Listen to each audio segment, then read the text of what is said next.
नमस्कार। The deep dive में आपका स्वागत है। यह हमारी खास श्रृंखला है यूपीएससी उम्मीदवारों के लिए, जहां हम रोजाना की खबरों का विश्लेषण करते हैं। आज हम 25 अगस्त 2025 की कुछ अहम खबरों के पहले भाग पर नजर डालेंगे। बिल्कुल। और हो सकता है इनमें से कुछ विषयों पर हमने पहले भी बात की हो, तो सुनने वालों के लिए ये एक अच्छा रिवीजन भी हो सकता है। हाँ, सही कहा। तो आज हमारे पास खबरों का एक काफी मिला जुला पिटारा है। हम ड्रेक पैसेज और किलाउआ ज्वालामुखी जैसी भौगोलिक हलचलों को देखेंगे।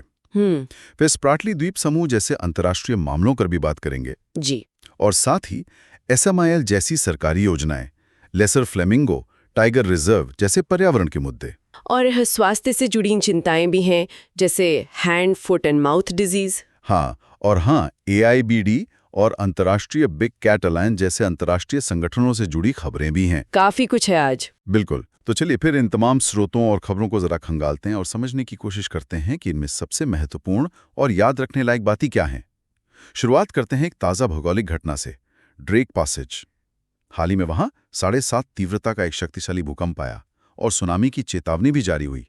ये ड्रेक पैसेज आखिर है कहाँ और इतना महत्वपूर्ण क्यों है? देखिए, ड्रेक पैसेज जो है वो दक्षिण अमेरिका का जो सबसे दक्षिणी सिरा है, केप हॉर्न और अंटार्कटिका के साउथ शेटलैंड द्वीप समूह, उनके बीच का समुद्री रास्ता है। अच्छा। ये असल में दक्षिण पश्चिमी अटलांटिक महासागर को दक्षिण पूर्वी प्रशांत महासागर से जोड़ता है और इसका नाम सर फ्रांसिस ड्रेक के नाम पर रखा गया है। सर फ्रांसिस ड्रेक, जिन्होंने दुनिया का चक्कर लगाया था? जी हाँ, वही।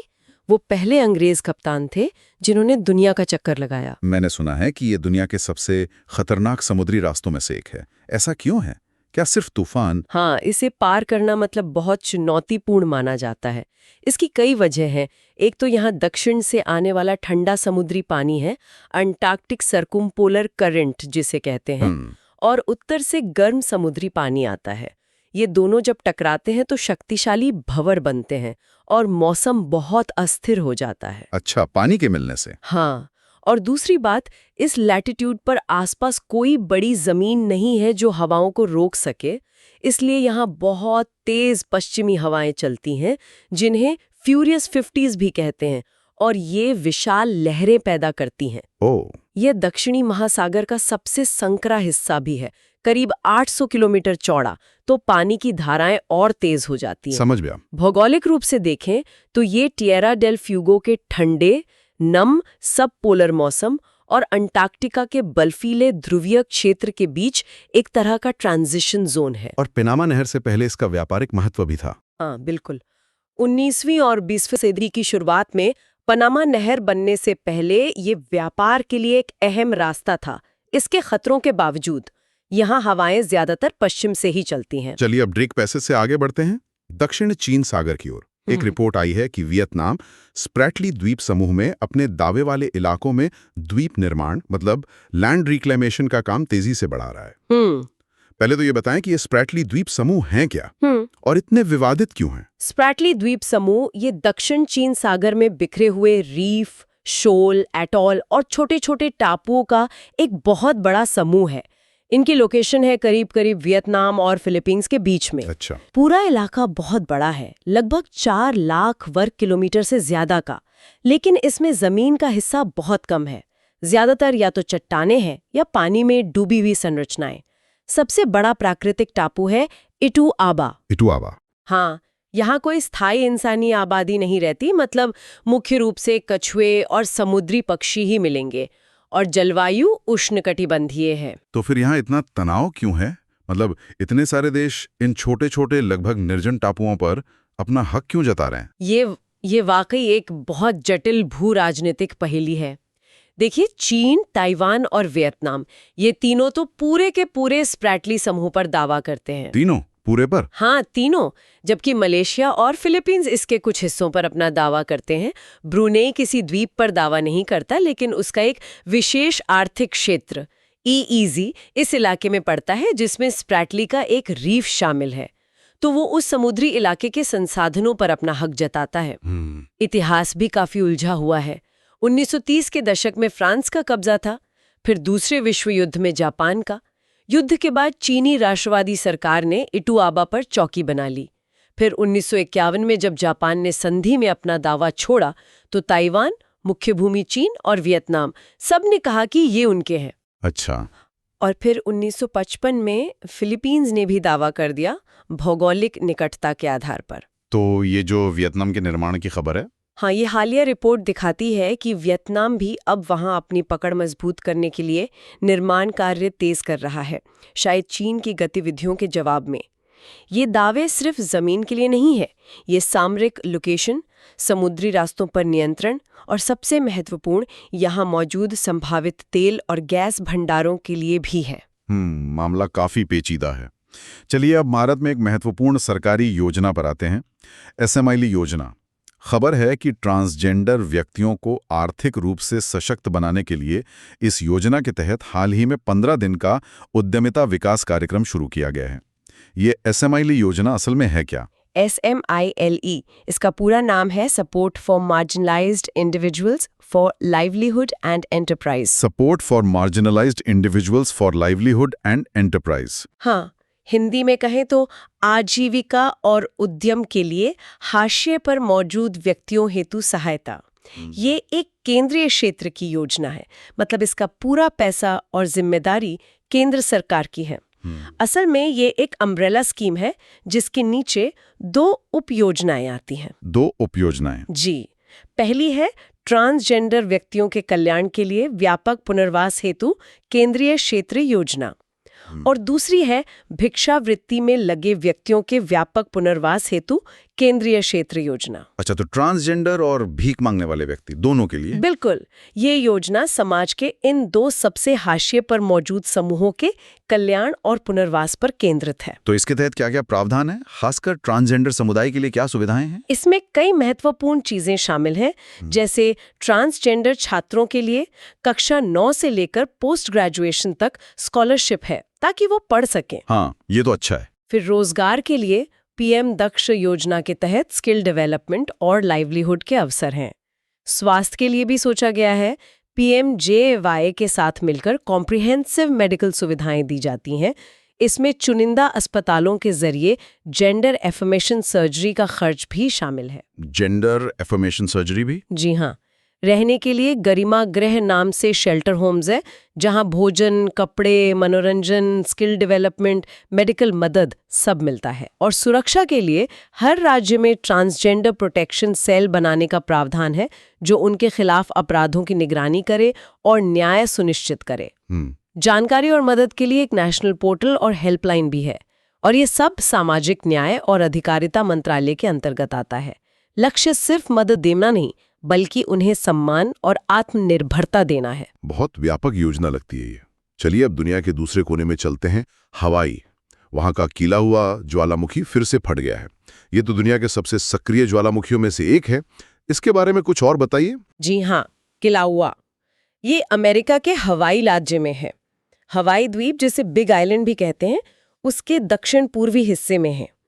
ये एक शील्ड टाइप का ज्वालामुखी है। शील्ड टाइप मतलब? शील्ड यानी ढाल। इसका आकार एक विशाल ढाल जैसा होता है, जो धीरे धीरे लावा के बहने और जमने से बनता है। ये बहुत ऊंचा नहीं होता, पर फैलावा ज्यादा होता है। इसकी ऊंचाई करीब 4090 फीट है। इसके शिखर पर एक बड़ा गड्ढा है, काल्डेरा, और उसी के अंदर एक और क्रेटर है, हालेमाओमाओ। इसमें अक्सर लावा झील दिखती है। लावा झील? हाँ, और हवाई की जो मूल मान्यताएं हैं, उनमें इसे ज्वालामुखी देवी पेले का घर माना जाता है। किलाउआ की ढलानें पास के ही एक और बड़े ज्वालामुखी मौना लोआ से लगभग मिल जाती हैं, और ये 1983 से लगभग लगातार ही सक्रिय रहा है। लगातार? हाँ, हालांकि इसके विस्फोट ज्यादातर गैर विस्फोटक होते हैं, मतलब लावा धीरे धीरे बहता है, धमाके कम होते हैं, और अक्सर ये शिखर के क्रेटर तक ही सीमित रहते हैं। आपने शील्ड ज्वालामुखी कहा, ये सामान्य कोन शेप वाले ज्वालामुखियों से कैसे अलग होते हैं? शील्ड ज्वालामुखी जैसे किलाउआ, ये पृथ्वी पर पाए जाने वाले सबसे बड़े ज्वालामुखी होते हैं आकार में। हवाई के ज्वालामुखी इसका सबसे अच्छा उदाहरण है। ये लगभग पूरी तरह से बेसाल्टिक लावा से बनते हैं। Basaltic lava? हाँ, ये लावा जब फूटता है तो बहुत तरल होता है, पानी जैसा। इसी कम गाढ़ेपन के कारण लावा दूर तक फैल जाता है और खड़ी ढलान बनाने की बजाय चौड़ी मंद ढलान वाला स्ट्रक्चर बनाता है, जैसे जमीन पर कोई ढाल रखी हो। अच्छा, इसलिए शील्ड। बिल्कुल। इनमें विस्फोटक धमाके तभी होते हैं जब किसी तरह पानी इनके वेंट या मुंह तक पहुंच जाए, जैसे समुद्र का पानी या जमीन के नीचे का पानी। नहीं तो इनके विस्फोट शांत होते हैं, जिनमें लावा फव्वारों की तरह निकलता है और धीरे धीरे बहता है। ये लाखों सालों में बार बार होने वाले ऐसे ही विस्फोटों से धीरे धीरे बनते हैं। समझ गया। चलिए, अब भारत में पक्षी प्रेमियों के लिए एक अच्छी खबर। कर्नाटक के मालपे तट पर लेसर फ्लेमिंगोज देखे गए हैं, छोटे राजहंस का एक दुर्लभ झुंड। ये तो काफी उत्साहजनक है। इस पक्षी के बारे में क्या खास है?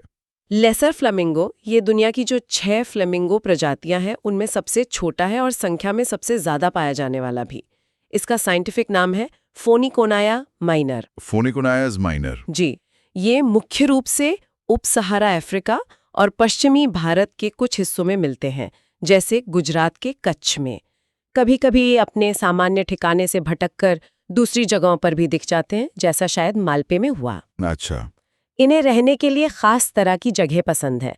बहुत ज्यादा खारी या क्षारीय एल्कलाइन झीलें, लेगून या कीचड़ वाले मैदान, जहां इन्हें अपना खाना मिलता है। और इन्हें पहचानते कैसे हैं?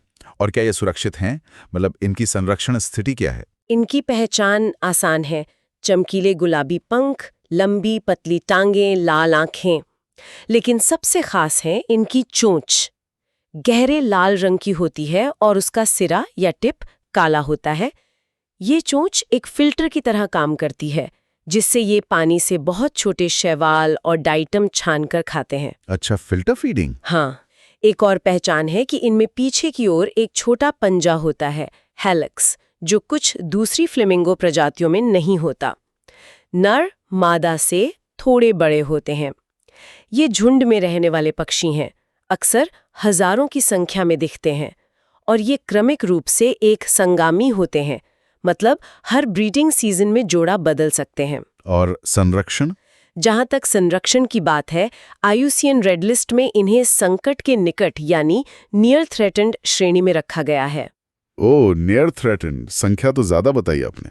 हाँ, संख्या लाखों में है, लेकिन ये कुछ ही खास जगहों पर बड़ी कॉलोनियों में प्रजनन करते हैं, और इनके रहने की जगह वो झीलें और लैगून, प्रदूषण, पानी के लेवल में बदलाव और इंसानी दखलंदाजी के प्रति बहुत संवेदनशील हैं।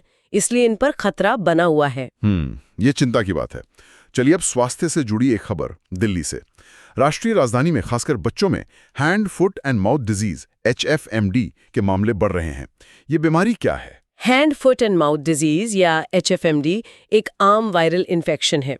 ये ज्यादातर छोटे बच्चों को होता है, खासकर 5 साल से कम उम्र के। लेकिन बड़े बच्चे और वयस्क भी संक्रमित हो सकते हैं, खासकर अगर उनकी इम्यूनिटी कमजोर हो। अच्छा। ये बीमारी बहुत संक्रामक होती है और डे केयर, स्कूलों जैसी जगहों पर तेजी से फैलती है। इसका सबसे आम कारण है कोक्साकी वायरस A16। हालांकि कुछ और एंटेरोवायरस भी इसे फैला सकते हैं। और लक्षण? नाम से तो लगता है हाथ, पैर और मुंह में कुछ होता है। बिल्कुल।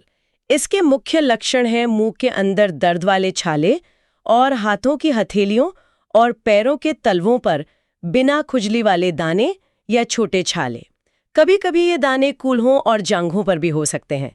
साथ में बुखार और गले में खराश भी होती है। अक्सर लोग इसे जानवरों में होने वाली फुट एंड माउथ डिजीज से कंफ्यूज कर देते हैं। क्या ये दोनों एक ही हैं? नहीं, बिल्कुल नहीं। ये बहुत जरूरी बात है। ये दोनों बिल्कुल अलग बीमारियां हैं। अच्छा।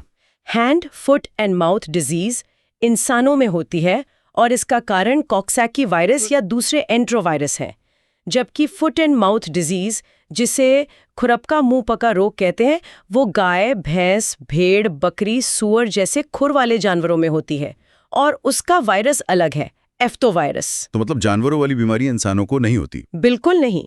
जानवरों वाली FMD इंसानों को संक्रमित नहीं करती और इंसानों वाली HFMD जानवरों को नहीं। नाम एक जैसा लगने से भ्रम होता है, पर यह पूरी तरह अलग है। और HFMD का कोई खास इलाज? नहीं, इसका कोई स्पेसिफिक इलाज नहीं है। ये वायरल है तो एंटीबायोटिक काम नहीं करती। ये आमतौर पर 7 से 10 दिनों में अपने आप ठीक हो जाती है। डॉक्टर लक्षणों को कम करने के लिए दवा दे सकते हैं, जैसे बुखार या दर्द के लिए। हाँ, ये ध्यान रखना जरूरी है कि दुर्लभ मामलों में, खासकर अगर ये एंटेरोवायरस 71 से हुई हो, तो वायरल मेनिंजाइटिस या एन्सेफेलाइटिस जैसी गंभीर दिक्कतें हो सकती हैं, पर ये बहुत रेयर है। ठीक है। चलिए अब एक और अंतर्राष्ट्रीय संस्था की बात करते हैं, AIBD। हाल ही में थाईलैंड में एशिया प्रशांत ब्रॉडकास्टिंग विकास संस्थान यानी AIBD का 23वां आम सम्मेलन हुआ और इसमें भारत को इसके कार्यकारी बोर्ड का अध्यक्ष चुना गया है। ये AIBD क्या काम करता है? AIBD मतलब Asia Pacific institute for broadcasting development. इसकी स्थापना 1977 में हुई थी यूनेस्को के तत्वावधान में। ये एशिया और प्रशांत क्षेत्र के जो देश हैं, खासकर UNESCAP के सदस्य देश, उनको इलेक्ट्रॉनिक मीडिया के विकास में मदद करने वाला एक क्षेत्रीय अंतर सरकारी संगठन है। अच्छा, इलेक्ट्रॉनिक मीडिया पे फोकस है। जी, इसका मुख्य लक्ष्य है पॉलिसी बनाकर और रिसोर्सेज डेवलप करके एशिया प्रशांत क्षेत्र में एक वाइब्रेंट और अच्छा इलेक्ट्रॉनिक मीडिया माहौल बनाना। दिलचस्प बात यह है कि ITU, UNDP और यूनेस्को इसके फाउंडिंग ऑर्गेनाइजेशंस हैं, लेकिन उन्हें वोटिंग का अधिकार नहीं है।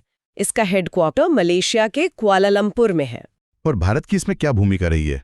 अध्यक्ष चुना जाना कितना महत्वपूर्ण है? भारत AIBD के फाउंडिंग मेंबर्स में से एक है और हमेशा से इसकी गतिविधियों में काफी सक्रिय रहा है।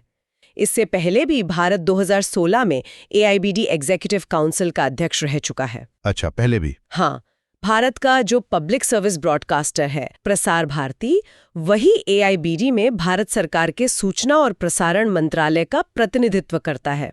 अभी AIBD के 44 देशों के 92 सदस्य संगठन है। तो भारत का अध्यक्ष चुना जाना निश्चित रूप से इस क्षेत्र में इलेक्ट्रॉनिक मीडिया के विकास को दिशा देने में भारत की नेतृत्वकारी भूमिका को दिखाता है। जरूर। चलिए अब राजस्थान चलते हैं। Ramgarh Vishdhari tiger reserve. खबर है कि इसके बाहरी इलाके में हाल ही में छोड़ी गई एक बाघिन घूम रही है, जिससे गांव वालों में थोड़ी चिंता है। जरा इस टाइगर रिजर्व के बारे में बताइए, ये नया बना है शायद? हाँ, ये अपेक्षाकृत नया है। रामगढ़ विषधारी टाइगर रिजर्व राजस्थान के दक्षिण पूर्वी हिस्से में है, बूंदी जिले में। इसकी खास बात यह है कि ये उस जगह पर है जहां विंध्य रेंज और अरावली रेंज मिलती हैं, तो यहाँ दोनों की भौगोलिक झलक मिलती है। अच्छा, विंध्य और अरावली का संगम? जी, इसका कुल एरिया लगभग 1500 वर्ग किलोमीटर से ज्यादा है, जिसमें कोर एरिया करीब 482 वर्ग किलोमीटर और बफर एरिया 1020 वर्ग किलोमीटर है। ये स्ट्रेटेजिकली भी बहुत महत्वपूर्ण है, क्योंकि ये उत्तर पूर्व में रणथंबोर टाइगर रिजर्व के बफर जोन से और दक्षिण में मुकुंदरा हिल्स टाइगर रिजर्व से सटा हुआ है। तो ये कॉरिडोर जैसा काम करता होगा बाघों के लिए? यानी शुष्क पर्णपाती हैं। इनमें धोक नाम के पेड़ सबसे ज्यादा हैं। इसके अलावा खैर, रौंज, अमलतास, गुर्जन, सालेर जैसे पेड़ भी मिलते हैं। जमीन की बनावट भी अलग अलग है। कहीं विंध्य की तरह फ्लैट टॉप वाली पहाड़ियां हैं, तो कहीं अरावली की तरह नुकीली चोटियां और खड़ी चट्टानें। और जानवर बाघ के अलावा? बाघों के अलावा यहाँ तेंदुए और स्लॉथ बेर यानी भालू प्रमुख शिकारी जानवर हैं। इनके अलावा जंगली बिल्ली, सुनहरा सियार, लक्कड़ भग्गा, साही, इंडियन हेजहॉग, रीसस बंदर, हनुमान लंगूर, ये सब भी पाए जाते हैं। बाघ संरक्षण की बात चली रही है तो एक और महत्वपूर्ण पहल पर आते हैं, IBCA। भारत सरकार ने अंतर्राष्ट्रीय बिग कैट अलायंस IBCA और उसके अधिकारियों को कुछ विशेषाधिकार और छूट दी हैं संयुक्त राष्ट्र अधिनियम 1947 के तहत। ये IBCA क्या है और इसे क्यों बनाया गया है? IBCA यानी अंतर्राष्ट्रीय बिग कैट गठबंधन, ये भारत की एक बड़ी पहल है। इसे अप्रैल 2023 में लॉन्च किया गया था, जब प्रोजेक्ट टाइगर के 50 साल पूरे हुए थे। अच्छा, प्रोजेक्ट टाइगर की 50वीं सालगिरह पर? हाँ, ये एक संधि आधारित अंतर सरकारी संगठन बनाने का प्रस्ताव है। इसका फोकस दुनिया की 7 प्रमुख बड़ी बिल्ली प्रजातियों पर है। 7? कौन कौन सी? बाघ, शेर, तेंदुआ, हिम तेंदुआ, चीता, जगुआर और प्यूमा। अच्छा, ये 7? जी, इसका मुख्य उद्देश्य है इन प्रजातियों के संरक्षण से जुड़े जितनी भी स्टेक होल्डर्स हैं, जैसे रेंज देश जहां ये पाए जाते हैं, गैर रेंज देश, संरक्षण संगठन, वैज्ञानिक, कॉरपोरेट्स, उन सब के बीच सहयोग बढ़ाना। एक ऐसा मंच बनाना जहां संरक्षण की जो सफल तकनीकें हैं, जो एक्सपर्टीज है, उसे साझा किया जा सके, ताकि दुनिया भर में इन शानदार जानवरों को बचाया जा सके। इसमें 95 रेंज और गैर रेंज देशों को जोड़ने की योजना है। तो इसे लागू कौन कर रहा है भारत में, और सदस्य कौन बन सकता है, और ये विशेषाधिकार देने का क्या मतलब है? भारत में इसके गठन और शुरुआती काम की जिम्मेदारी NTCA यानी राष्ट्रीय बाघ संरक्षण प्राधिकरण को दी गई है। ये पर्यावरण, वन और जलवायु परिवर्तन मंत्रालय के तहत आता है। सदस्यता सभी UN सदस्य देशों के लिए खुली है, चाहे वो रेंज देश हो या गैर रेंज देश जो संरक्षण में मदद करना चाहते हों। भारत ने इसके लिए एक बड़ा फाइनेंशियल कमिटमेंट भी किया है, शुरुआती 5 सालों के लिए 150 करोड़ रुपए की सहायता। इससे कॉर्पस फंड बनेगा, इंफ्रास्ट्रक्चर बनेगा और शुरुआती खर्चे चलेंगे। अभी भारत समेत 12 देश इसके सदस्य बन चुके हैं। और इसे बनाने की जरूरत क्यों पड़ी?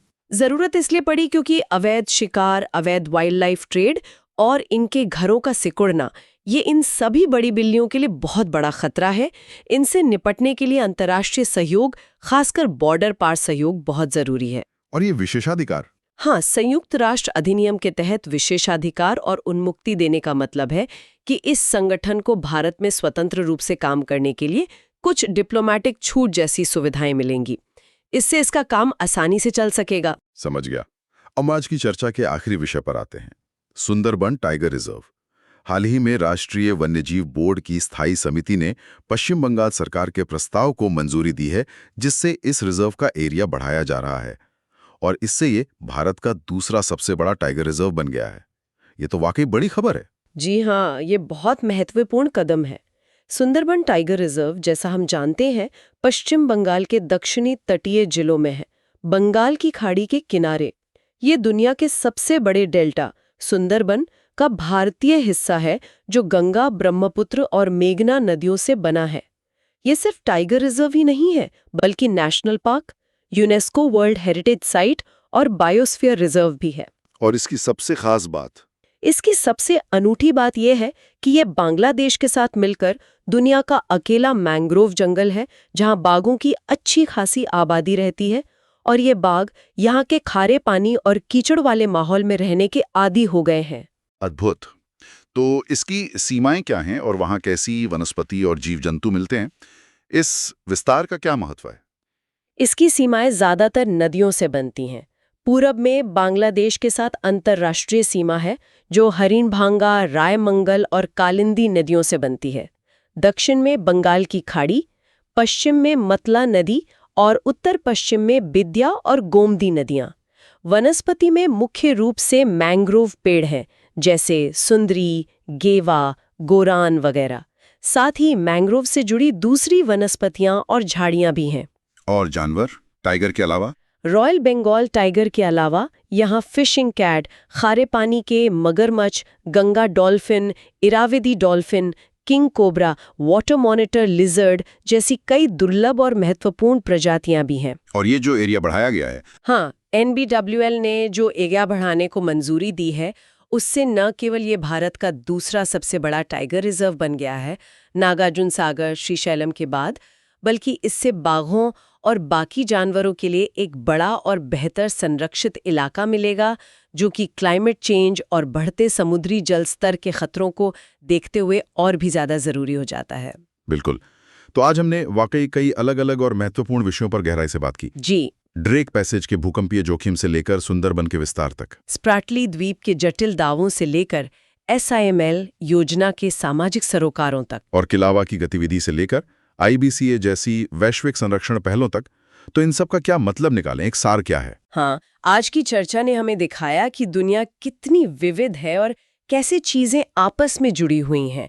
हमने भौगोलिक चेतावनियां देखी, ड्रेक पैसेज, किलावा, जटिल अंतर्राष्ट्रीय गतिशीलता, स्प्रैटली, हाशिए पर पड़े समुदायों के लिए लक्षित कल्याणकारी प्रयास SMIL और वन्यजीव संरक्षण की चुनौतियां और सफलताएं भी, फ्लेमिंगो, रामगढ़, सुंदरबन, IBCA, सार्वजनिक स्वास्थ्य के मुद्दे, HFMD और अंतर्राष्ट्रीय सहयोग के मंच AIBD, IBCA भी सामने आए। और इसमें भारत की सक्रिय भूमिका भी दिखी। हाँ बिल्कुल, चाहे वो AIBD का नेतृत्व हो या IBCA की पहल, UPSC उम्मीदवारों के लिए ये समझना महत्वपूर्ण है कि ये सभी मुद्दे किसी न किसी रूप में एक दूसरे से जुड़े हो सकते हैं और राष्ट्रीय व अंतर्राष्ट्रीय परिदृश्य को कैसे आकार देते हैं। अगर आपको ये विस्तृत जानकारी और विश्लेषण उपयोगी लगा तो कृपया इस चर्चा को लाइक करें और हमारे चैनल को सब्सक्राइब करना ना भूलें, ताकि आप भविष्य में भी इस तरह के विश्लेषणों से अवगत रहें।